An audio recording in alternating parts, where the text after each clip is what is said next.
Rahmatullahi wabarakatuh. Bismillahirrahmanirrahim. Ila hadratin Nabi Mustafa Sayyidina Muhammadin sallallahu alaihi wasallam wa alihi wa sahbihi azwajihi wa dhurriyyati wa li baiti wa ila abaina ummahatina wa masyayikhina ma'allimina wa dalhuka alaina bijaya bi Sayyid Muhammad bin Ali al-Maliki bijiki Cik Alumuddin bijiki Muhammad bijiki Yusuf Effendi bijiki Cik Haji bijiki Sering Masaki wa khususnya Syekh As-Sayyid Ahmad Al-Marzuki rahimahullah wa nafa'ana bi ulumi fid dharain amin. Al-Fatihah. A'udzu billahi minasy syaithanir rajim. Bismillahirrahmanirrahim. Alhamdulillahi rabbil alamin. Ar-Rahmanir Rahim. Maliki yaumiddin. Iyyaka na'budu wa iyyaka nasta'in. Ihdinas siratal mustaqim. Siratal ladzina an'amta 'alaihim ghairil maghdubi 'alaihim waladdallin. Amin. Bismillahirrahmanirrahim. Alhamdulillahi rabbil alamin hamdan yuwafi ni'amahu wa yukafi'u mazidah. Ya rabbana lakal hamdu kama yanbaghi li jalali wajhikal karim wa 'azimi sultanik. Subhanakallahumma la nuhsi thana'an 'alaika anta kama athnaita 'ala nafsik.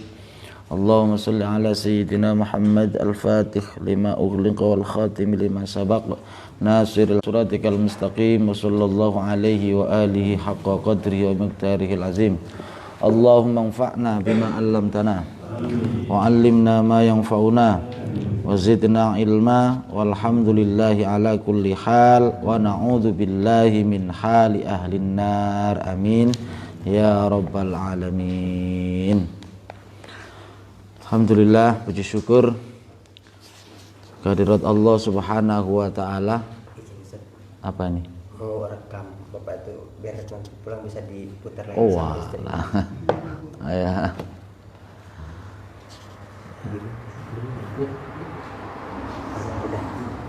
Oh ya. Alhamdulillah, puji syukur kehadirat Allah atas limpahan nikmat dan karunia-Nya. Malam ini kita kembali hadir untuk bersama-sama mengkaji salah satu kitab kecil tapi insya Allah besar manfaat dan faedahnya, karya Sayyid Ahmad Al-Marzuki. Nama kitabnya Aqidatul Awam. Aqidah itu keyakinan, Al-Awam itu umum ya. Akidah yang umum yang harus dimiliki oleh umat Islam Ahlus Sunnah wal Jamaah. Baik, kita baca natomnya ya sampai selesai seperti kemarin. Bismillahirrahmanirrahim. Abda'u bismillahi warrahmani wa birrahimi daimil ihsani falhamdulillahil qadimil awwali al-akhiril baqi bila tahawuli. Thumma salatu wassalamu sarmada ala nabi khairi wa hada wa alihi wa sahbihi wa man tabi'ahum sabila dinil haqi ghayra muqtadi wa ba'du falam bi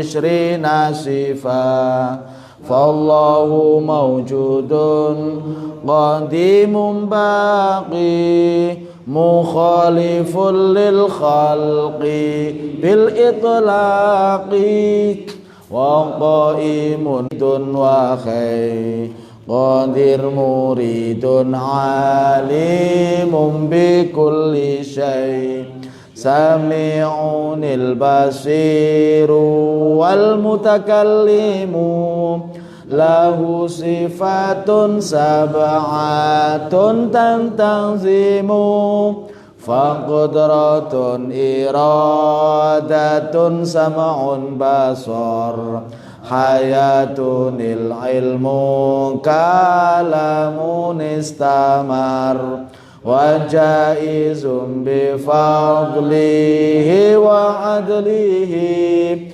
tarkul li kulli mumkinin ka fi'lihi arsala anbiya dhawi fatana bisidqi wat tablighi wal amana wa jaizun fi haqqihim min aradi naqsin ka khafifil maradi ismatuhum kasairil malaika wajibatun wa fadhalul malaika wal mustahilu dittu kulli wajibi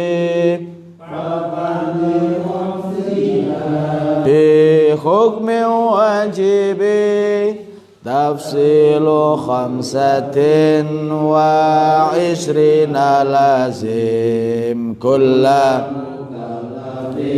فحقق واغتنم هم آدم إدريس نوح هدما صالح وإبراهيم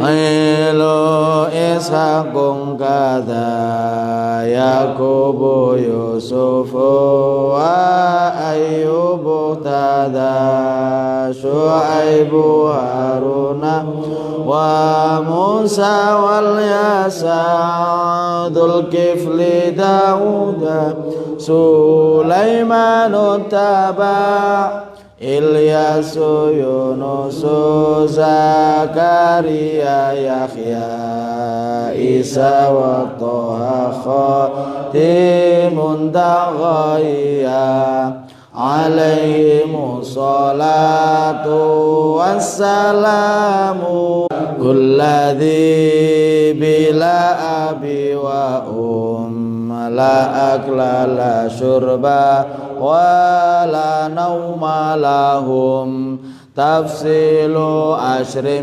منهم جبريل ميكال إسرافيل إسرائيل منكر نكير ورقيب وكذا عتيد مالك ورضوان تدا أربعة من كتب تفصيلها توراة موسى بالهدى تنزيلها زبور داود وإنجيل على عيسى وفرقان على خير كامل عليم وكل والقبول إيماننا بيوم آخر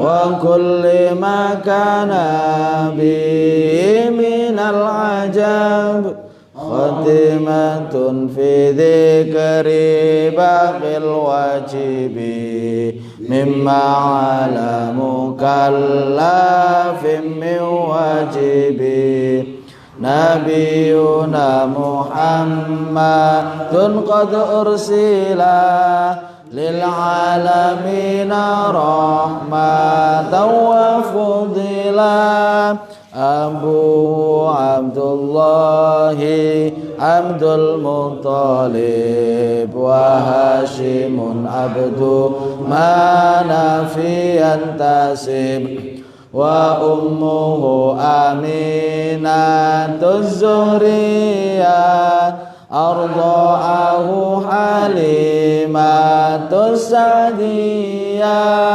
مولده بمكة الأمينة وفاته بطيبة المدينة قبل الوحي 40 وعمره قد جاوز 60 وسبعة أولاده فمنهم 3 من الذكور تفهم قاسم وعبد الله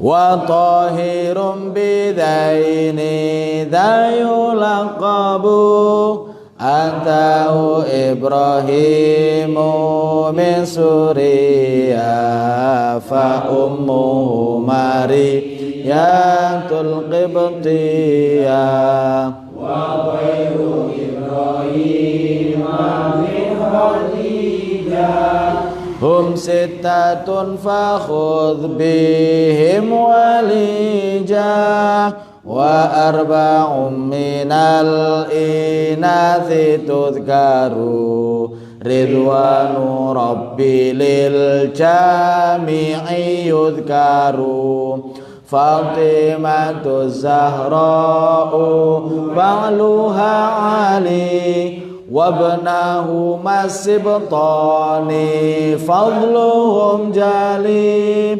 فزينب وبعدها رقية وأم كلثوم زكت رضية عن 9 نسوة وفاة المصطفى خيرنا فاخترنا النبي المقتفى عائشة وحفصة وسودة صفية ميمونة ورملة هند وزينب كذا جويرية للمؤمنين أمهات مرضية حمزة عمه وعباس كذا عمته صفية ذات ثدا وقبل هجرة النبي الإسراء من مكة الليلة لقدس يدرى وبعد إسرائيل عروج للسماء حتى ربا كلما من غير كيف وانخصار وافتراض عليه 5 بعد 50 فرض وبلغ الأمة بالإسراء وفرض 5 بلا امتراء قد فاز صديق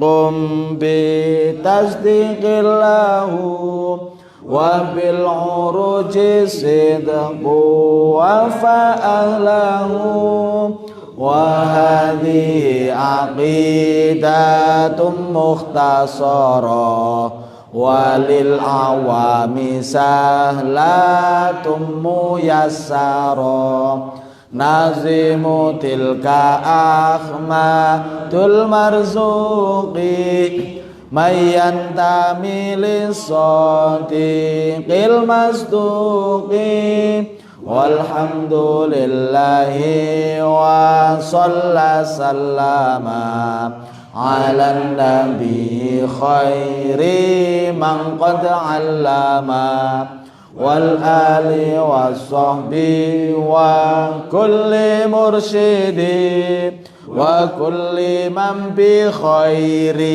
هدي يقتدي وأسأل الكريم صل عمل wa naf'a kulli man biha qad istaghal abyatuha maizum bi addil jumali tarikhuha li hayyu ghurrin jumali sammaituha aqidatal awami min wajibi fiddini bitamami. Ya, itu tadi nadhom, namanya nadhom Aqidatul Awam. Jumlahnya 57 bait nadhom. Disebut nadhom. Nadhom itu artinya berurutan, teratur. Dinamakan nadhom karena ya berurutan dan teratur. Kalimat-kalimatnya disusun dengan teratur. Kalau orang Indonesia nyebutnya syair,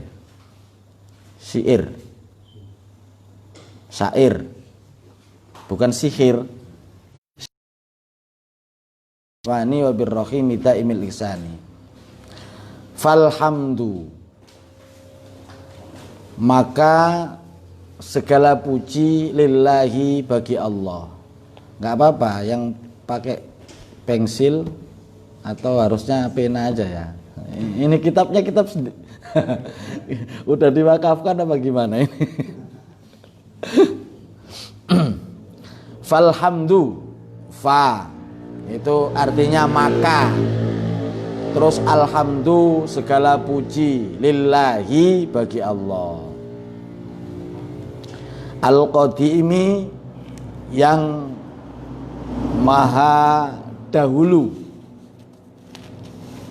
Qadim itu dahulu, al-awwali dan maha awal, maha permulaan, awal.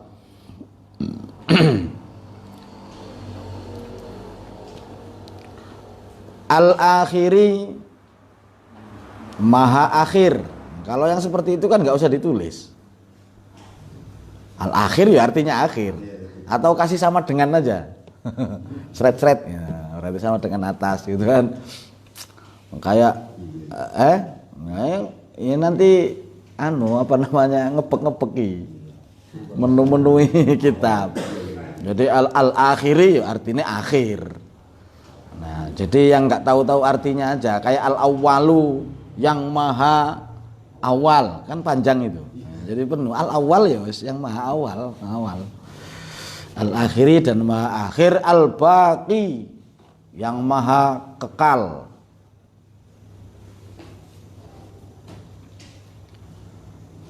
Bila tahawuli, dengan tanpa perubahan, kekal dan tidak berubah. Nah, jadi bi itu artinya dengan, kayak bismillah, nah, itu ada bi-nya di depan dengan menyebut nama Allah.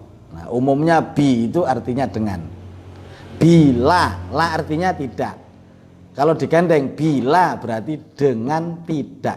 Nah, di tajwid itu ada idgham bila gunnah, berarti bila gunnah, gunnah artinya dengung, berarti dengan tidak mendengung. Nah, jadi bi dengan la tidak. Tahawuli berubah, dengan tidak berubah. Baik, saya jelaskan satu persatu. Alhamdulillah, ini umum kita ucapkan. Ini kemarin sudah kita bahas sebetulnya seputar makna alhamdulillah pas kita acara apa kemarin? Zikir ya? Zikir. Ya, zikir kemarin itu ya, kita bahas, tapi nggak apa-apa, saya ulang kembali. Jadi artinya segala puji bagi Allah. Kita kan hafal, kita kan sering mengucapkan ini. Tapi kadang-kadang arti dengan keyakinan dalam hati itu nggak nyambung.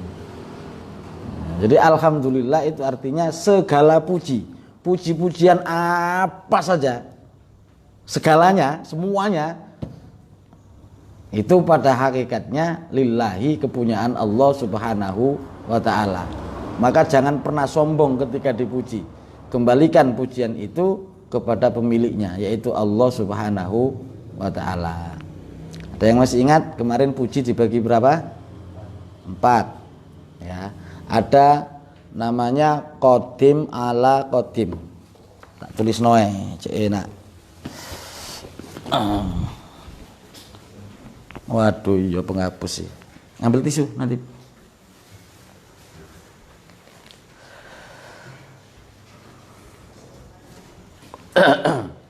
Yang pertama qadim ala qadim. Qadim sama dengan kidam tadi loh. Apa artinya? Dahulu. Qadim.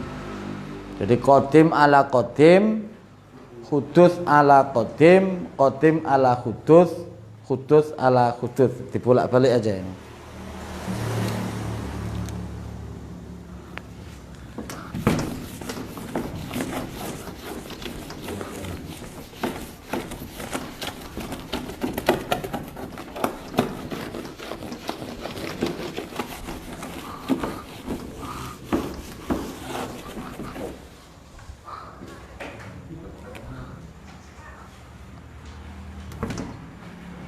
Puji.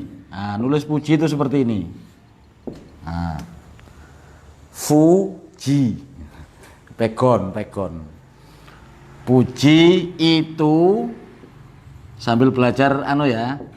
Itu ada 4. Nah, tulisannya biasanya kalau itu dikasih gini atasnya. Nah, itu berarti 4. 1 qadim ala qadim, qadim ala qadim. 2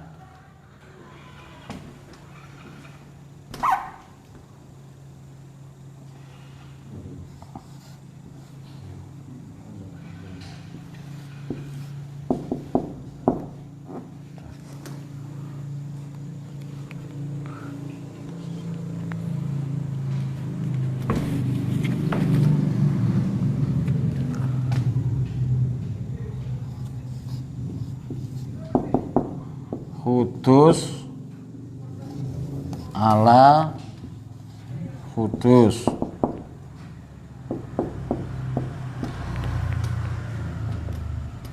3 qadim ala hudus. 4 hudus ala qadim.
Baik. Jadi yang pertama qadim ala qadim. Qadim itu ya sifat Allah. Yang dimaksud adalah Allah ya, qadim. Allah yang maha dahulu. Ala qadim memuji kepada Allah. Jadi qadim itu Allah, ala qadim. Allah memuji pada Allah sendiri. Allah memuji pada dirinya sendiri. Ya, itu jelas kepunyaan Allah ya. Pujian itu kepunyaan Allah. Misalnya dalam Al-Qur'an ada ayat innani anallahu la ilaha illa ana fa'budni wa aqimis sholata li dzikri. Kan ada Al-Qur'an seperti itu. Ayat berapa itu? Ayat apa itu? Surat Toha. Surat Toha. Ya. Jadi la ilaha illa ana. Tidak ada Tuhan selain aku. Maksudnya tidak ada Tuhan ya berarti tidak ada Tuhan yang hak disembah kecuali aku. Berarti Allah memuji dirinya sendiri. Innani sesungguhnya aku, anallah, ana ya aku, Allahu Allah. Jadi yang menamakan dirinya Allah ya Allah sendiri. Yang menamakan bahwa Tuhan kita itu namanya Allah, yang menamakan itu bukan siapa-siapa, tapi Allah sendiri yang ngasih nama dengan dirinya sendiri bahwa Tuhan kita itu namanya Allah. Innani sesungguhnya aku, anallah, ana ya aku, Allahu Allah kata Allah. Sesungguhnya aku ki Allah. Baru dijelaskan oleh Allah. Allah itu siapa? La ilaha illa ana. Tidak ada Tuhan selain aku kata Allah. Fa'budni maka sembahlah aku. Wa aqimis sholata li dzikri dan dirikanlah salat untuk mengingat aku. Ini artinya pujian Allah terhadap dirinya sendiri. Puji itu disebut qadim ala qadim. Yang kedua ada apa? Hudus ala hudus. Hudus itu sesuatu yang baru. Berarti makhluk. Sesuatu yang baru disebut makhluk. Nah, manusia bagian dari makhluk. Kita memuji apa saja selain kepada Allah itu masuk dalam kelompok pujian hudus ala hudus. Pujian makhluk terhadap makhluk. Lah, pujian makhluk terhadap makhluk itu juga kepunyaan Allah karena keempat-empatnya ini punya Allah. Lah, ini banyak orang dipuji oleh orang banyak apalagi. Nah, itu kemudian perasaan hati menganggap bahwa oh, memang saya hebat orang. Memang saya kok ketika mendapat pujian itu kepalanya jadi besar. Ya, sampean pinter ya bisa melakukan ini ya. Langsung langsung gimana gitu. Jalannya sudah beda. Awalnya nunduk jadi gini. Karena mendapat pujian, dia nggak sadar bahwa pujian itu hakikatnya juga punya Allah. Nah, ketika kita dipuji orang yang bertauhid pasti mengembalikan pujian itu kepada Allah. Yang layak dipuji adalah Allah. Aku bisa begini, aku bisa begitu, aku bisa melakukan hal ini, bisa melakukan hal itu semuanya anugerah dari Allah. Maka yang layak dipuji adalah Allah, bukan diri saya. Harusnya begitu. Orang yang bertauhid itu begitu. Bukan oh, aku kok. Siapa dulu? Saya kok. Nah, ketika mendapat pujian kok perasaan seperti itu, ingat itu orang belum bertauhid. Itu orang belum bertauhid. Belum bisa mensucikan Allah Subhanahu wa taala. Jadi tauhid itu dari akar kata ahadun, satu. Ilmu tauhid itu ilmu yang mendalami tentang menyatukan Allah. Apa? Ya Allah itu maha satu, nggak ada yang lain. Allah yang maha kuasa, Allah yang paling layak dipuji, ya cuma Allah aja. Berarti kalau ada orang, oh ketika dipuji kok menganggap bahwa itu memang kehebatan dia, memang karya yang dia hasilkan dari kepintaran dia sendiri, maka berarti dia belum bisa mengakui keesaan Allah Subhanahu wa taala. Makanya tidak disebut orang yang bertauhid. belum disebut orang yang bertauhid. Maka sampai ingat-ingat ya, yang kedua khutus ala khutus. Lah kalau ketika kita dipuji orang kan sunnah Pak Ustadz mengucapkan alhamdulillah. Iya. Bukankah alhamdulillah itu apa? Representasi dari ungkapan kegembiraan. Nah, ini sampean yang salah itu. Alhamdulillah. Waduh, sampean dapat rezeki banyak. Alhamdulillah. Sampean hebat kerjanya. Alhamdulillah. Itu sunnah membaca alhamdulillah. Sekedar lesannya, kadang-kadang lesan mengucapnya alhamdulillah yang artinya segala puji bagi Allah, tapi dia tetap makro, tetap apa? Tetap bangga diri ketika dipuji. Ya. Jadi ketika kita dipuji orang, jangan bangga diri, ucapkan alhamdulillah, dan arti alhamdulillah itu segala puji bagi Allah. Jadi pujian itu kita kembalikan kepada Allah gitu loh. Kita nggak layak dipuji tanpa pertolongan Allah. Wah, Pak Kumis hebat. Aku kok. Berarti belum bertauhid. Aku kok. Berarti belum bertauhid. Ya. Ini penting. Makanya khutus ala khutus, pujian ini kan berseliweran ya antara makhluk kepada makhluk, termasuk kita kepada Nabi Muhammad yang memuji-muji. Nah, itu juga kembalinya kepada Allah. Nabi Muhammad itu menjadi rasul itu juga karena diutus oleh Allah. Allah yang memberi wahyu, Allah yang memposisikan Nabi Muhammad itu sangat tinggi, sangat dekat dengannya.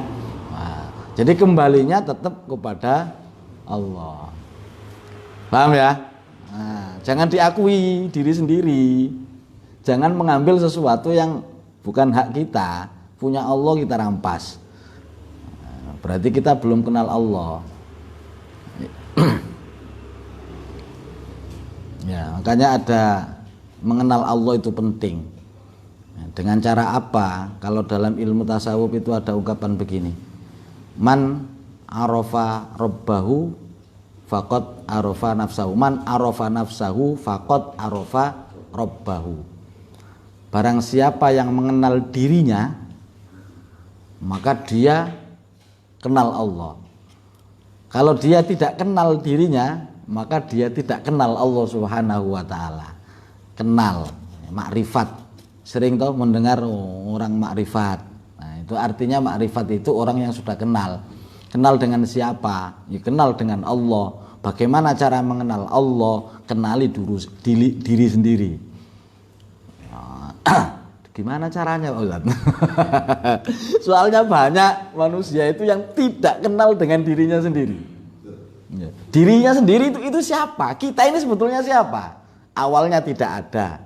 Ya, kemudian menjadi ada. Terus nanti kita datang dari mana, kembali ke mana? Kita itu bisa apa? Kita datang punya apa? Kita datang bisa apa? Kemudian kita pergi, nggak punya apa-apa, nggak bisa apa-apa lagi. Itu kita. Berarti yang punya apa-apa siapa? Kita ini bukan siapa-siapa. Kita nggak punya apa-apa. Kita nggak bisa apa-apa. Itu artinya kita kenal Allah. Tetapi kalau masih saya bisa begini, belum bisa mengembalikan itu kepada Allah, masih menganggap bahwa itu adalah karyanya sendiri, kehebatannya sendiri, berarti dia belum bisa mengenal dirinya sendiri. Kalau dia belum mengenal dirinya sendiri, ya nggak mungkin kenal Allah. Ya, saya bisa begini ya karena kehebatan saya. Lah berarti kan dia belum kenal yang ngasih kehebatan itu siapa, yang maha hebat itu siapa. Ya, paham ya? Ya, ini tauhid itu seperti itu. Jadi orang disebut makrifat itu ya kenal dengan Allah. Kenal dengan Allah dimulai dari kenal dirinya sendiri. Jadi kita sebetulnya bukan siapa-siapa. Makanya ketika mendapat pujian, kalau kita kenal diri, nggak mungkin bangga diri. Nggak mungkin bangga diri. Ketika dipuji-puji, disanjung-sanjung orang, kita kenal diri kita sendiri. Kita nggak mungkin bangga diri, menjadi sombong, menjadi angkuh. Enggak. Kenapa? Kita tahu kok diri kita itu siapa. Dulu lahir ke dunia nggak membawa apa-apa, nanti mati juga nggak membawa apa-apa. Lahir ke dunia ngomong aja nggak bisa. Nah, nanti mati juga lebih nggak bisa lagi ngomong. Kita bukan siapa-siapa dan nggak bisa apa-apa. Nah, yang bisa apa-apa berarti siapa? Allah. Berarti kalau kita kenal bahwa diri kita nggak bisa apa-apa, berarti mengenal Allah bahwa Allah yang bisa apa-apa. Kita nggak punya apa-apa, berarti yang punya apa-apa adalah Allah. Kita nggak punya kuasa, berarti yang punya kuasa adalah, nah, begitu seterusnya. Ya, itu makna daripada man arafa nafsahu faqad arafa rabbahu. Baik, jadi alhamdulillah segala puji itu milik Allah. Diingat-ingat ya. Biar kalau dipuji orang enggak melete. Jadi kita kembalikan kepada Allah. Memang sunnahnya membaca alhamdulillah, tapi sampean renungi bener makna alhamdulillah itu artinya segala puji bagi Allah.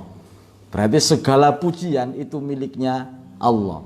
Orang muji kita dari kanan itu juga punya Allah. Muji dari kiri juga punya Allah. Memuji kita dari depan, dari belakang, semua pujian yang datang kepada kita pada hakikatnya kepunyaan Allah. Ya, kalau kita dipuji orang berarti ada yang istimewa dalam diri kita. Siapa yang memberi istimewaan itu? Allah. Tanpa pemberian Allah, ya kita lagi-lagi bukan siapa-siapa dan bukan apa-apa. Maka tidak layak kita bangga ketika dipuji orang. Baik, paham ya? Yang ketiga, Rasulullah walladzina ma'ahu asyidda 'alal kuffari rahamau bainahum tarahum ruk'an sujada yabtaguna fadlan minallahi wa ridwana. Itu pujian Allah terhadap para sahabat. Kalau para sahabat dipuji apalagi Nabi. Nabi juga dipuji. Innaka fa innaka la'ala khuluqin azim, kata Allah. Sesungguhnya engkau Muhammad berbudi pekerti yang baik. Sahabat banyak dipuji, orang-orang beriman banyak dipuji oleh Allah. Berarti Allah memuji hambanya. Dan pujian itu ya tetap kembali lagi kepada Allah Subhanahu wa taala. Karena segala puji bagi Allah. Baik. Yang keempat apa? Khutus ala qadim. Pujian makhluk terhadap Allah. La ilaha illallah, tidak ada Tuhan selain Allah yang kita lantunkan itu. Nah, itu berarti pujian makhluk terhadap Allah. Allahu Akbar, Allah Maha Besar, Subhanallah, Maha Suci Allah. Nah, kita kan sering memuji itu ya. Nah, jadi pujian kita kepada Allah itu juga kepunyaan Allah. Intinya pujian yang ada di dunia itu ya ada 4 ini. Pujian yang ada di dunia itu ya ada 4 ini. Nah, keempat-empatnya milik Allah Subhanahu wa ta'ala. Baik, jadi poin yang paling harus kita garis bawahi yaitu khutus ala khutus tadi itu. Itu yang banyak orang kepleset di situ.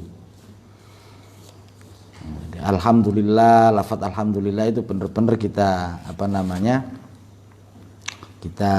kita renungi dan kita hayati, benar-benar kita masukkan dalam hati.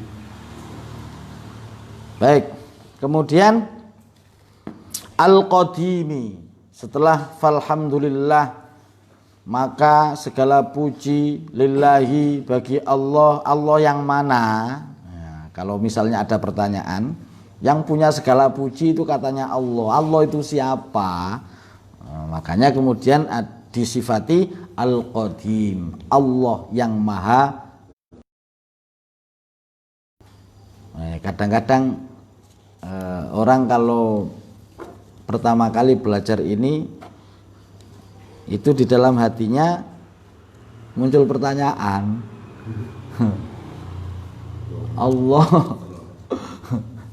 Allah maha dahulu.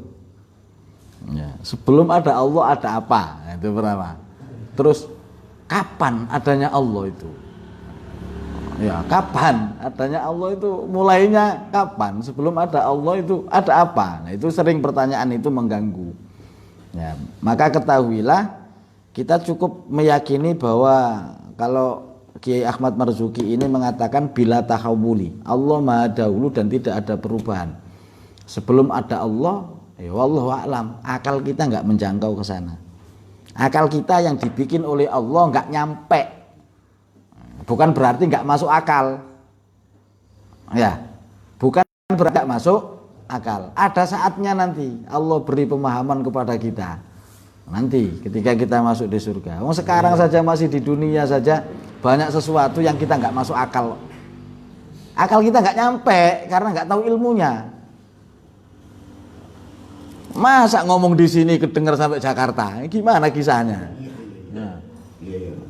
Akal kita gimana? Kok bisa ya? Gambar lagi. Ya, bisa gambar lagi, video call.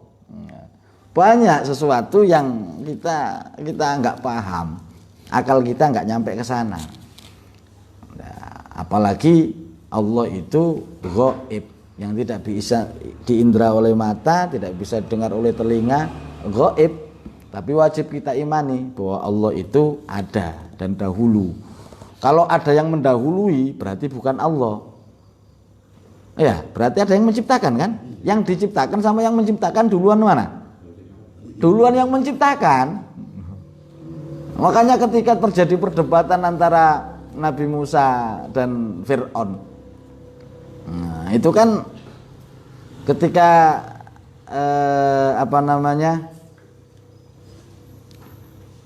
Nabi Musa berargumen, Allah itu siapa? Kata Fir'aun, Allah ya khalaqas samawati wal ard. Allah yang menciptakan langit dan bumi, yang menciptakan alam semesta. Itu belum masuk ke dalam logikanya Fir'aun. Apa kata Fir'aun? Loh, setahu saya ya dari kemarin-kemarin ya saya yang jadi Tuhannya. Enggak ada Tuhan Allah. Yang jadi Tuhan ya saya. Baru kemudian apa yang bisa menjatuhkan argumen Fir'aun? Kata Nabi Musa, Tuhanku nenek moyangmu. Tuhannya bapakmu, Tuhannya nenekmu, Tuhannya biungmu, Tuhannya. Ya kalau kamu jadi Tuhan, berarti bapakmu itu nyembah siapa? Masa nyembah anaknya, kakekmu? Nah itu. Terus bapaknya kakek siapa? Nah itu Tuhannya siapa? Oh Tuhan kok baru muncul belakangan, kan nggak mungkin. Nah itu baru kalah debat itu Fir'aun. Fir'aun kalah debat. Tapi biasa lah, orang kalau sudah tertutup hatinya, kalau kalah ya ngeles, ya penting mati, ya pokoknya tetap dihukum. Nabi Musa tetap dihukum. Kayak debatnya Nabi Ibrahim sama Namrud itu. Toleh Namrud, tapi ya rojo berkuasa. Jadi yang benar tetap disikat. Goblok kamu Ibrahim. Nah, ini kan berhala nggak bisa ngomong. Masa dia yang membunuh berhala-berhala kecil? Nah, kata Nabi Ibrahim, kamu lebih goblok. Udah tahu nggak bisa ngomong, nggak bisa berdiri, nggak bisa berjalan, kok kamu sembah? Nah, toleh Namrud nggak bisa jawab. Iya ya, tapi karena dia sudah terlanjur tertutup hatinya, maka ya nggak mau tahu, bunuh Ibrahim, bakar. Nah, gitu. Nah, ternyata Fir'aun zaman sekarang ya. Jadi kalau debat kalah argumen itu wis jurus pokoknya keluar. Ya. Kenapa ini bid'ah? Ini bid'ah gini. Wis kalah debatnya. Wis pokoknya bid'ah. Kok bisa bid'ah? Wis pokoknya bid'ah. Pokoknya dolala, jurus pokoknya keluar pokoknya. Wis kalah debat, kalau sudah metu enggak bisa berargumen. Kalau jurus pokoknya sudah keluar wes, itu berarti ya mewarisi. Siapa ngomong Fir'aun?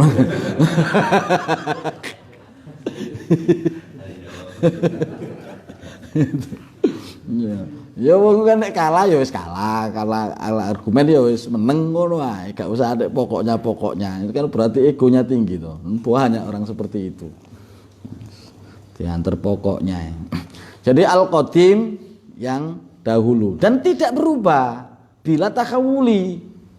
Ya, kalau Allah ada sebelum ada sesuatu, Allah tidak sama dengan sesuatu. Sampai sekarang juga Allah tidak butuh pada sesuatu. Sekarang Allah ada, sementara belum ada waktu. Waktu kan ciptaan Allah. Belum ada tempat. Tempat kan ciptaan Allah. Kalau dulu Allah ada, nggak butuh waktu, nggak butuh tempat. Sampai sekarang pun tempat. Makanya sering ada pertanyaan bagi orang-orang yang meyakini bahwa Allah di langit duduk di atas arsy. Nah, ya sebelum Allah menciptakan arsy itu Allah tinggal di mana? Ya, Allah itu ada sebelum ada arsy, dan adanya Allah itu tidak berubah sampai sekarang. Oh ya, tidak seperti kita kan berubah, kecil, besar, terus mati. Allah dari dulu sampai sekarang dan sampai kapanpun, makanya disebut dengan al-akhir. Ya, nggak ada akhirnya, itu tidak pernah berubah. Disembah orang sedunia ya tetap Allah. Misalnya sedunia itu ingkar semuanya ya tetap Allah. Allah dulu nggak butuh tempat, sampai sekarang ya nggak butuh tempat. Paham ya? Nah, jangan ketika kita meyakini Allah nggak butuh tempat, ketika Allah menciptakan arsy terus Allah duduk di arsy, Allah tinggal di arsy, berarti Allah butuh pada yang namanya arsy. Nah, Allah nggak butuh kok. Allah nggak butuh. Allah nggak butuh kepada sesuatu. Laisa kamitslihi syai'un. Karena Allah itu qiyamuhu binafsihi. Jadi al-qadim, al-awwal, yang maha dahulu. Nah, tapi ketika ada muncul pertanyaan yang tadi ya, ada pertanyaan mata, aina, kaifa. Ya. Mata, aina, kaifa. Mata ini kapan? Kapan adanya Allah? Ya, mata. Terus aina, di mana Allah? Allah itu di mana sih sebetulnya? Terus kaifa. Kaifa itu seperti apa? Allah itu seperti apa tuh? Kok disebut Allah Akbar, Allah Maha Besar? Apa bentuknya bulat besar gitu? Apa kecil panjang? Kalau sudah ada pertanyaan-pertanyaan seperti ini, sudah kembalikan bahwa kita makhluk lemah, akal kita terbatas, ya nggak mungkin sampean bisa memikir ke sana. Kalau sampean paksakan wis nang siap-siap daftar nang Sungai Liat ngono. Ayo. Nang Sungai Liat. Nggak bakal nyampe, akal kita nggak bakal nyampe lah, otak yang terbatas ini mikir HP bingung, oh ya mikir mikir Allah gitu loh. Maka nggak usah dipaksakan, jadi nggak usah bertanya, ketika ada orang bertanya nggak usah dijawab. Kalaupun harus dijawab ya cukup Allah itu ada, ya Allah itu ada, al-baqil awal al-akhiri bila tahawuli. Jadi Allah itu ada dahulu, maha dahulu, tanpa awal. Nah, mikir lagi tuh, kok bisa sesuatu tanpa awal? Karena kita dari kecil itu melihat dan mendengar sesuatu yang ada di hadapan kita itu pasti ada awalnya, ya kan? Sehingga ketika mendengar ada Allah yang tanpa awal, nah, itu akal kita seolah-olah menolak. Padahal ya akal kita sebetulnya yang nggak menjangkau ke sana. Kalau Allah itu ada permulaannya, berarti ada yang menciptakan. Ya. Kalau Allah itu ada permulaan, berarti awal itu waktu, bukan? Waktu kan? Berarti ada waktu dulu, baru kemudian ada Allah. Sementara Allah itu yang menciptakan segala sesuatu, termasuk waktu, tempat, ruang, semuanya itu ciptaan Allah Subhanahu wa ta'ala. Maka disebut al-awwal. Allah itu maha dahulu tanpa permulaan. Mikir, gak usah dipikir. Gak usah dipikir. Gak usah dipikir. Ya, masa Allah yang nggak ada yang menciptakan, kok tiba-tiba bertunduk? Nggak mungkin sampai ini saya mikir. Nah, kalau Allah ada yang menciptakan, ya berarti yang menciptakan Allah lebih kuasa dari Allah. Yang menciptakan itu yang layak disebut Allah. Terus yang menciptakan Allah itu diciptakan oleh siapa? Ayo. Berarti yang diciptakan Allah, yang menciptakan Allah, ya ada yang menciptakan. Nah, yang menciptakan tentu lebih kuasa daripada yang diciptakan. Ayo, sampai kapan sampean mikir? Nah, makanya tanpa awal, nggak ada permulaan. Allah maha awal tanpa permulaan. Al-akhiri, Allah juga maha akhir tanpa penghujung. Kalau kita tutup ada penghujungnya sampai kiamat misalnya, berarti Tuhan mati juga tanpa ujung, ya nggak bisa kita pikir, sama saja. Makanya nanti orang masuk surga ya selama-lamanya, abadan-abadan, tanpa ada ujungnya. Nggak capek, nggak bosen. Ya wallahu a'lam. Intinya di surga nggak ada bosen lagi. Mau sampai di dunia aja nggak bosen-bosen, sampai sekarang juga pengen hidup terus. Padahal di dunia ini hidup yang capek itu di dunia ini. Ya, mau makan harus masak dulu. Mau pengen ngopi aja harus beli gula, harus beli kopi. Pengen punya motor nggak punya duit, gadein sawah, gadein kebun. Pokoknya gitu kehidupan dunia, ribet. Walaupun ribet seperti ini loh, banyak yang betah. Banyak yang betah di dunia, padahal ribet. Kalau di akhirat nanti nggak ada ribet, guys. Nggak ada ribet. Mau ribet apa? Kalau sudah masuk neraka ya mau pengen apa? Terus nggak ingat apa-apa. Kalau di surga apalagi, minta apa-apa tinggal terpenuhi. Pokoknya di akhirat itu nggak ribet. Makanya di dunia ribet, mending cepet-cepet lah berangkat. Tapi anehnya banyak yang betah gitu loh. Banyak yang betah hidup di dunia ini. Pengen duit yo harus kerja, keluar keringat, harus ini itu. Di dunia sengsara. Al-akhiri, al-baqi, yang kekal. Kekal. Selama-lamanya, tidak rusak, tidak berubah, ya tidak rusak. Al-baqi bila tahawuli, kekal dan tidak berubah. Dari dulu sampai kapanpun Allah ya tetap Allah. Tidak ada bahasa Allah sekarang sudah tua. Allah sudah tua, ya sebentar lagi udah pensiun. Jadi Allah selamanya ya Allah, tidak pernah berubah. Nah itu sampean yakini. Kalau Allah dulu maha tahu, sekarang juga tetap maha tahu. Dulu Allah maha kuasa, sekarang juga Allah maha kuasa. Karena kalau tidak kita bangun keyakinan kita terhadap Allah seperti itu, maka bisa juga terjadi pikiran-pikiran yang melenceng. Kayak dulu ada kafir Quraisy, siapa itu namanya, 2 orang datang menghadap Nabi ketika Nabi berbicara tentang hari kiamat, manusia akan dihidupkan kembali oleh Allah Subhanahu wa taala. Itu tiba-tiba 2 orang ini langsung nyari bangkai manusia, nyari kuburan, diambil tulang-tulangnya, masukin keranjang, dibawa ke hadapan Nabi. Ya Muhammad, masa bisa tulang belulang yang sudah hancur seperti ini kok gimana caranya? Karena dia lupa bahwa yang membuat itu adalah Allah. Ya, yang membuat itu adalah Allah Subhanahu wa ta'ala. Ya, sekarang ya bisa membuat. Apalagi sekedar memperbaiki yang bahan-bahannya sudah ada. Tulang belulang yang dulu asalnya nggak ada aja bisa dibikin ada. Apalagi tinggal tulang belulang terus dijadikan manusia lagi. Ya mudah sekali bagi Allah.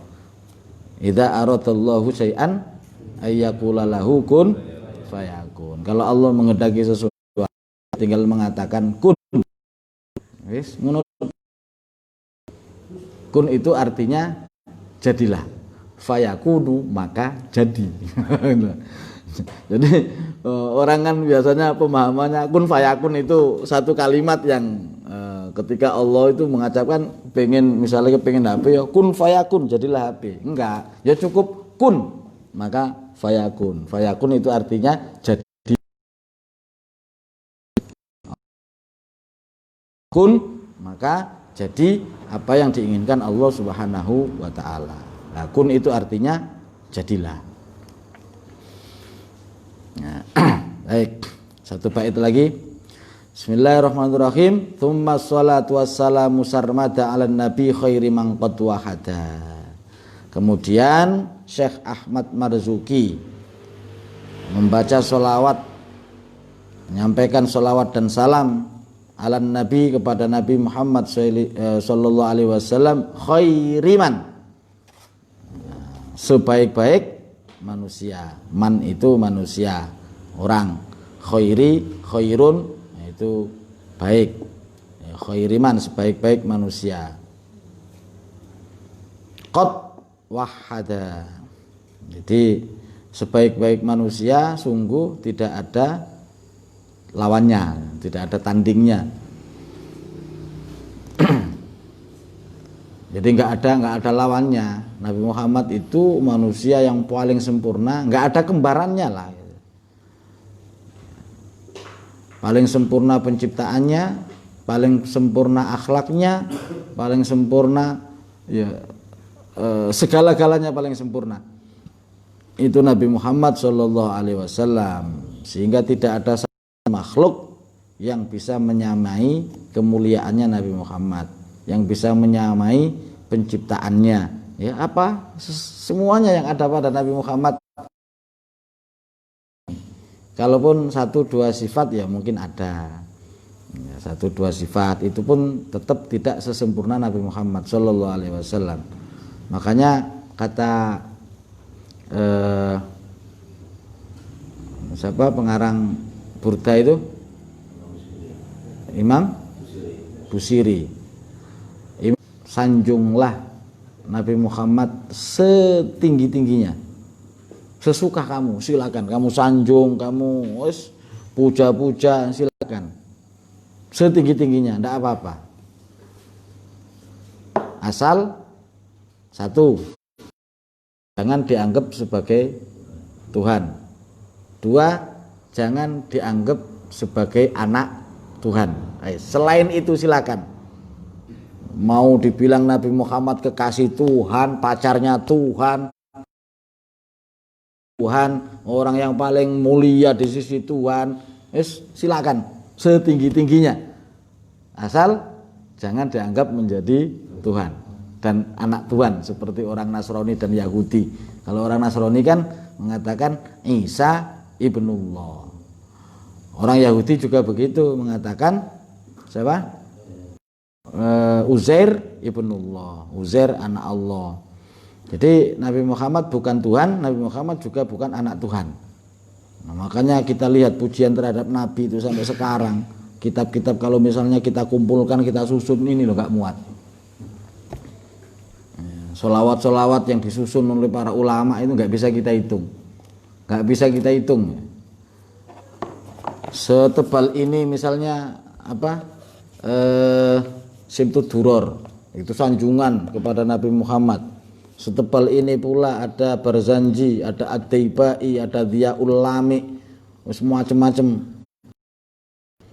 Atau buku-buku yang menceritakan tentang kemuliaan Nabi, ilmu buku-buku sejarah, luar biasa banyaknya, nggak habis-habis. Ya, karena Nabi Muhammad itu disebut Al-Quran berjalan. Kata Siti Aisyah ketika ditanya bagaimana Nabi Muhammad itu, karena khuluquhul Quran. Nabi Muhammad itu akhlaknya ya Al-Quran itu. Al-Quran itu apa? Kata Allah Subhanahu wa taala. Qul midada kalimati rabbi lanafidal bakhru gitu. Kalau untuk menerjemahkan Al-Quran, untuk menafsiri kalamullah, ayat-ayat Al-Quran itu, kalau misalnya lautan itu jadi tinta, ya, kemudian pohon-pohon sedunia ini jadi pulpen, kemudian ditulis untuk menjelaskan tentang kalamullah, itu sampai lautan kering, pohon-pohon habis, didatangkan lagi lautan yang sama, pohon-pohon yang sama, dipakai lagi, habis lagi, sampai berulang-ulang. tidak bisa menafsiri Al-Quran secara sempurna, seutuhnya, itu Al-Quran. Nah, yang mensifati itu Allah sendiri. Nah, sementara Nabi Muhammad itu karena khuluquhul Quran. Nabi Muhammad ya Al-Quran berjalan. Makanya ketika Al-Quran tidak bisa disifati dengan sempurna, sama kita mensifati Nabi Muhammad juga tidak bisa sempurna. Anta syamsun, anta badrun, engkau laksana matahari. Anta badrun, engkau laksana rembulan, bulan purnama. Anta nurun fauqa nuri, engkau cahaya di atas cahaya. Nabi Muhammad lebih di atasnya lagi. Cahaya-cahaya ini hanya percikan Muhammad Shallallahu Alaihi Wasallam. Bahkan dunia ini itu dicipta dari percikan nur Nabi Muhammad Shallallahu Alaihi Wasallam. Jadi pujian kita, habiskan kita memuji Nabi Muhammad, tidak akan sampai pada kesimpulan yang sempurna untuk mensifati Nabi Muhammad Shallallahu Alaihi Wasallam. Makanya satu ibadah yang Allah sendiri praktek terlebih dahulu sebelum memerintahkan kepada makhluknya, ya sholawat ini, ya kan? Innallaha wa malaikatahu yusholluna 'alan nabi ya ayyuhalladzina amanu shollu alaihi wa sallimu taslima. Kalau Allah perintah sholat, aqimis sholah, orang-orang beriman, kamu sholatlah. Masa Allah sholat? Kalau Allah sholat nyembah siapa? Allah nggak sholat. Perintah kita untuk sholat. Ketika Allah perintah kita puasa, ya ayyuhalladzina amanu kutiba alaikumusiyam kama kutiba alal ladzina min qablikum dan seterusnya. Apa Allah puasa? Enggak. Allah puasa untuk apa? Kalau puasa itu kan tujuannya untuk mendekatkan diri kepada siapa? Ya. Allah merintah zakat. Allah ya enggak diatur oleh ilmu. Oh, udah sampai nisab. Oh, enggak. Tapi untuk sholawat, wah, ya sebelum Allah mengatakan ya ayyuhalladzina amanu shollu alaihi wasallimu taslima, diawali dengan ayat innallaha wa malaikatahu yusholluna 'alan nabi. Innallaha sesungguhnya Allah wa malaikatahu dan malaikatnya Allah yusholluna 'alan nabi, mereka bersolawat kepada Nabi. Allah dulu bersolawat, malaikat bersolawat, baru Allah perintah ya ayyuhalladzina amanu shollu alaihi wasallimu taslima. Kalau begitu kalian juga harus bersolawat kepada Nabi. Ada solawat Habibil Mahbub, ada solawat apa lagi, Badar, ada solawat, nggak bisa ngitung kita, saking banyaknya nama solawat itu. Nah, itu berlomba-lomba para ulama itu untuk ikut serta memuji Nabi Muhammad Shallallahu Alaihi Wasallam.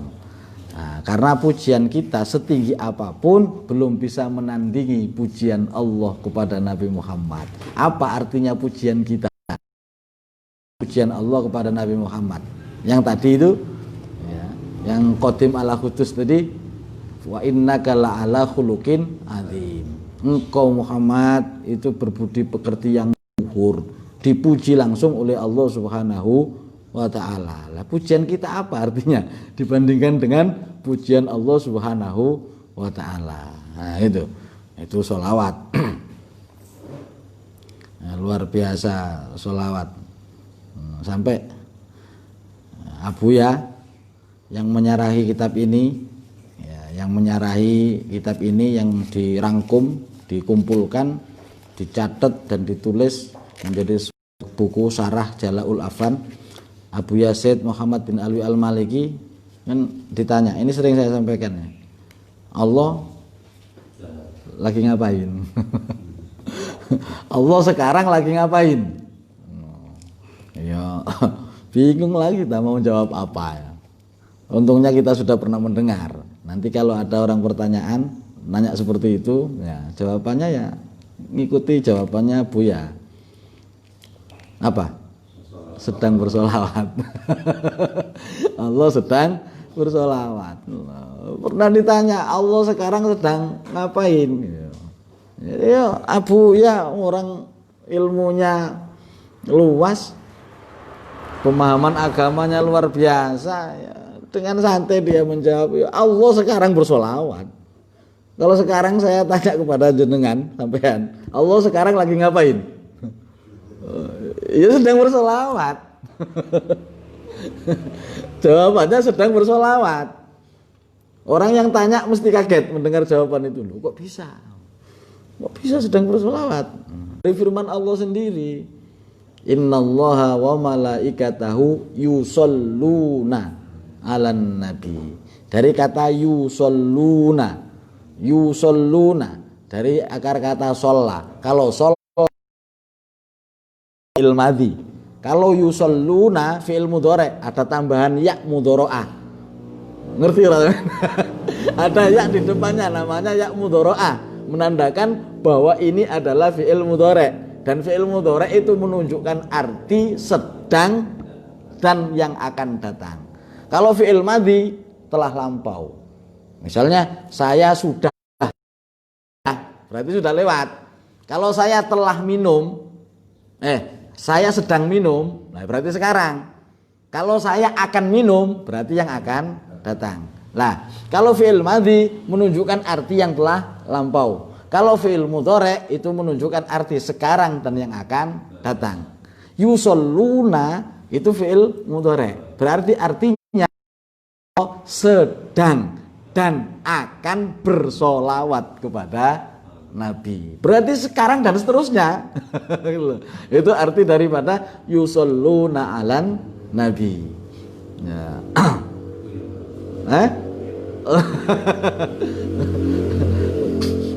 Ya puyeng ini kan jawaban Abu Ya. Sampai mendengarkan jawaban Abu Ya, ya bingung apalagi jawabnya. Nanti kalau ditanya Allah lagi ngapain? Bersolawat. Kok bisa tahu kalau bersolawat? Ya innallaha wa malaikatahu yusholluna, karena yusholluna. Maksudnya apa? Entahlah, pokoknya begitulah.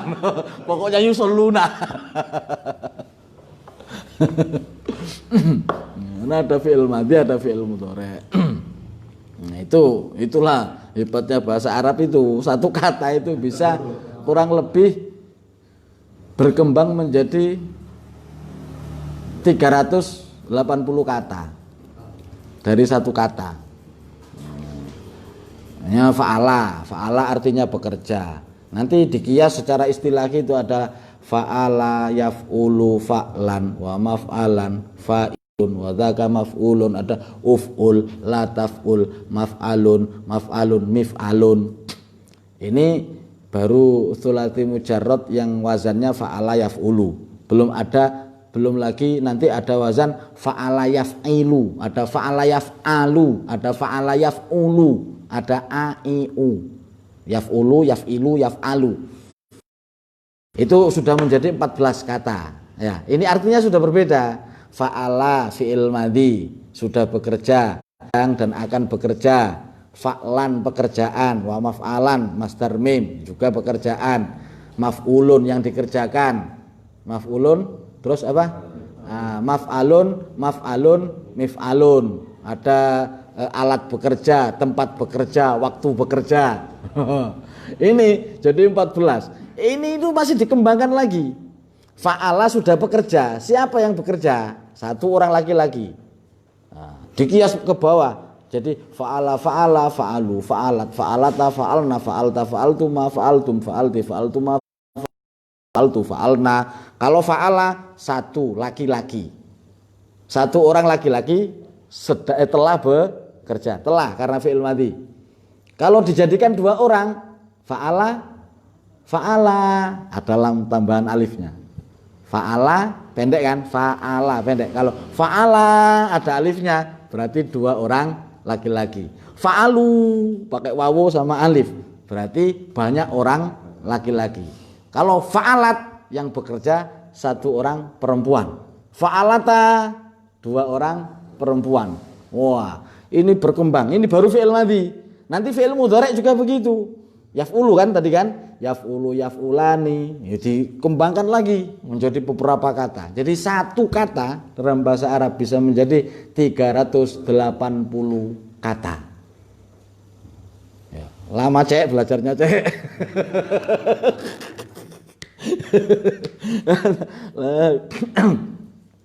Nah itu nggak bisa kalau nggak di pesantren, susah, berat ya. Saya pernah beberapa kali mencoba ya, ngelibak kabeh, gak ono sing gelem ngapalno kok piye carane iso ngerti naku sorop. Ya. Jadi sebelum pindah ke bab berikutnya, bab sekarang ini paling enggak harus sudah hafal dan paham. Nah kalau nggak ada yang mau ngafalin bagaimana paham? Nah, kemudian waktu terus berjalan harus naik, makin jauh makin mumet, makin mumet. Kenapa kok makin mumet? Karena yang depan-depan itu nggak paham. Jadi makin nggak paham, makin akhirnya bubar. Nggak ulah. Gitu.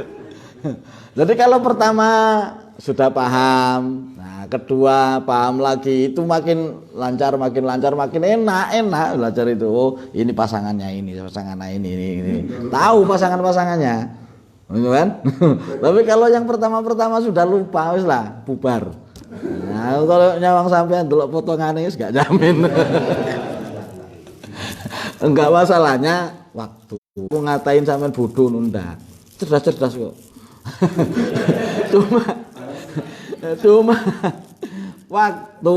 Nah, coba lo giliran waktu ngapal fa'ala yaf'ulu fa'lan. Ada mesin enggak Pak Kumis?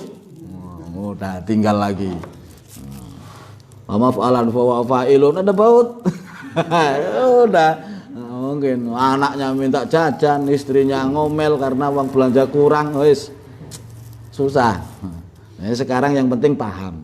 Ya enggak harus ngerti naku sorob, bisa ngerti dikit-dikit jadilah ya. Ngerti kosakata itu juga cukup membantu. Nah, sekarang kan paling tidak bismillah sudah tahu artinya. Alhamdulillah tahu artinya kan? Apa tadi?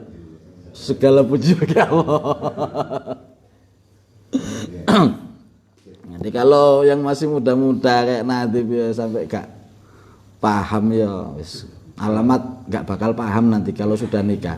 Sudah nikah belum paham naku sorob, alamat sampai mati gak paham. Ayo, alamat sampai mati gak paham. Karena kalau sudah punya istri itu udah, ya, waktunya kan jelas sudah tersita. Iya, ingatannya tinggal sebelah. Gitu.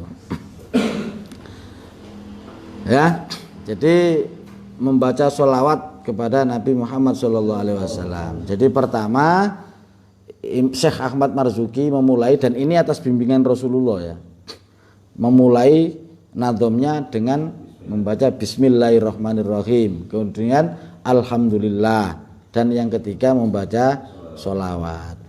Jadi sholawat tidak cukup kepada Nabi, dilanjutkan wa alihi, dan keluarga Nabi ya, wa sahbihi, dan sahabat Nabi, waman, dan orang tabi yang mengikuti, maksudnya mengikuti para sahabat, sabila dinil haqqi, yaitu jalan agama yang benar, ghairu mubtadi, selain jalan-jalan yang bid'ah.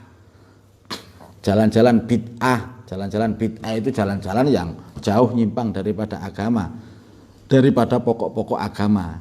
Jadi kalau bid'ah yang dholalah menurut kita itu sesuatu yang baru yang tidak ada dasar hukumnya dari syariat, nggak mempunyai dalil.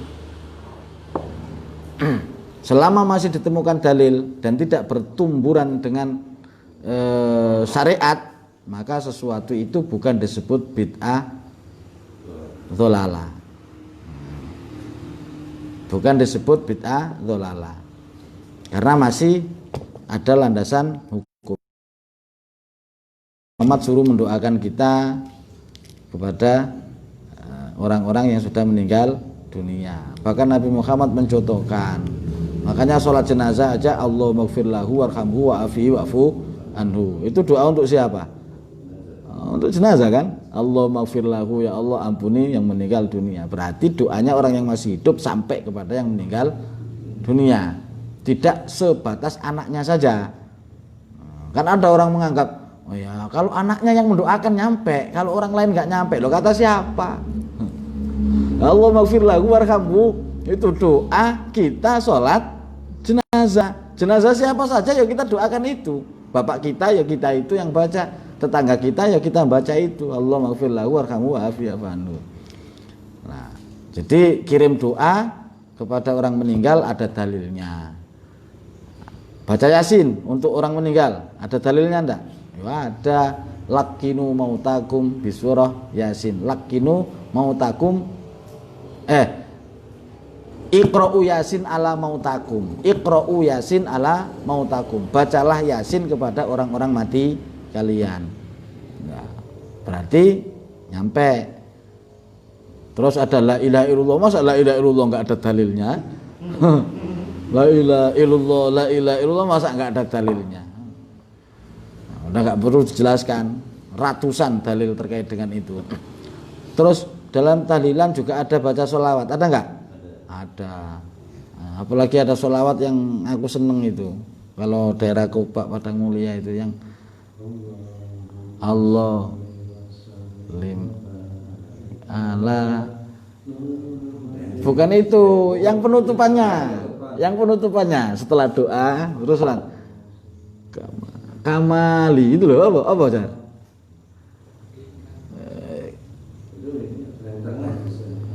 Enggak, Ding.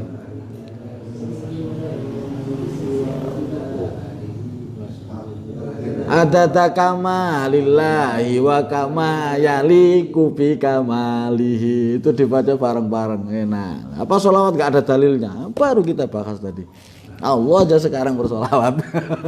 Banyak dalilnya terkait dengan solawat.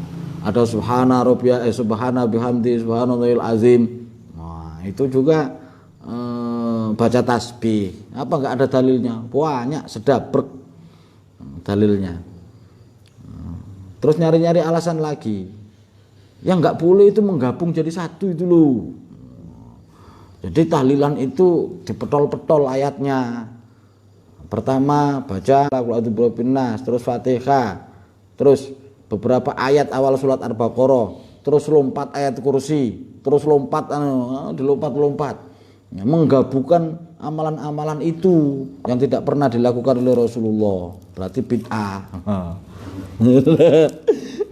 Yang tidak dilakukan oleh Rasulullah. Oh kok apa gitu mendefinisikan bid'ah kok sesederhana itu, yang enggak dilakukan Rasulullah? Kan banyak yang enggak dilakukan Rasulullah itu. Masa gara-gara diramu dijadi satu campur kok malah jadi bid'ah? Yes. Repot. Angel wis, angel wis. Semangka halal apa haram? Seger, halal kan? Semangka, buah semangka. Melon, nangka, halal. Buah naga, halal. Pir, apel, halal semuanya. Terus kira-kira kalau kita campur jadi satu, campur es, campur susu, makin enak enggak? Wih, makin jos. Ya. Makin jos. Masa kalau dicampur jadi haram kan enggak toh? Enggak. Sholawatan ada dalilnya, halal. Zikir ada dalilnya, baca tasbih ada dalilnya, baca Yasin ada dalilnya. Dicampur jadi satu, namanya tahlilan. Rasanya jos. Apa terus jadi bid'ah?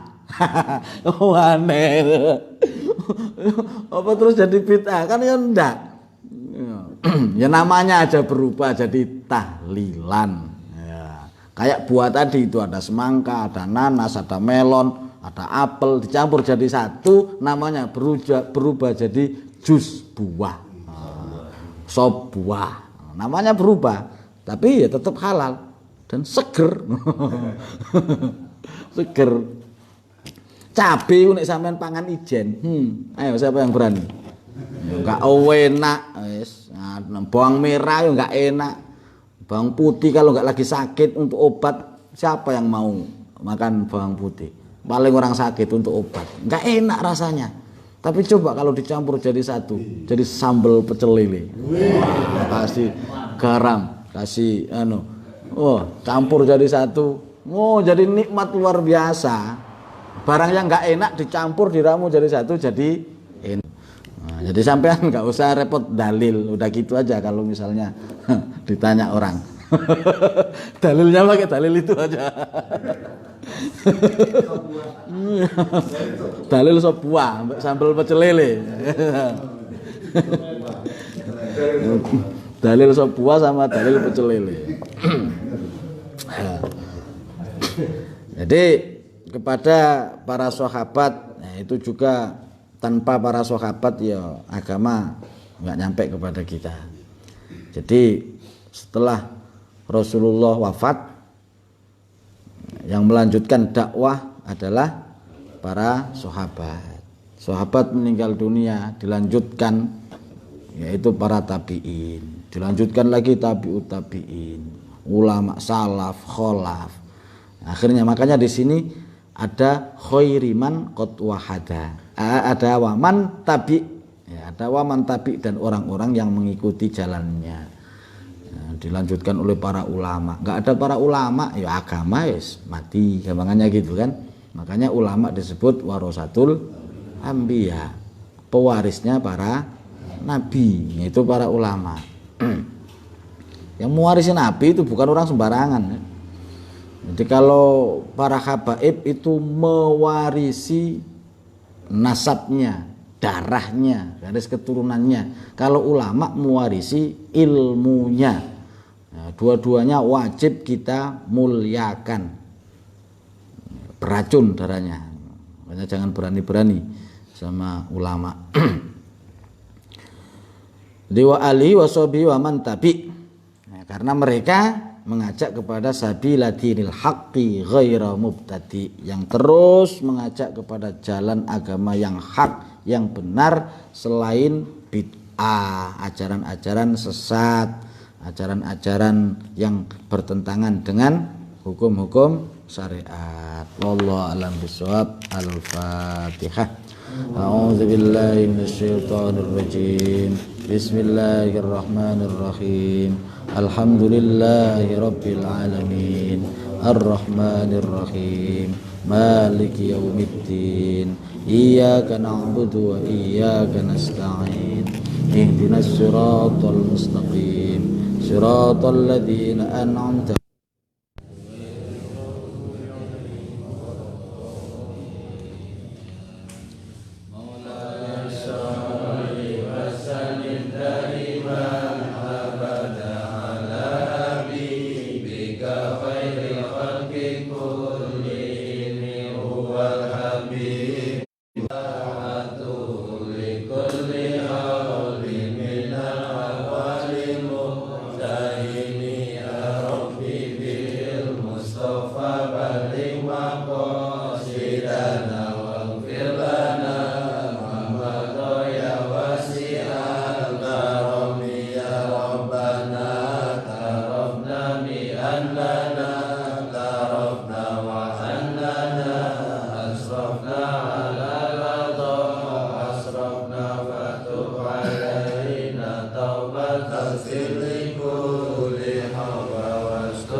Amin.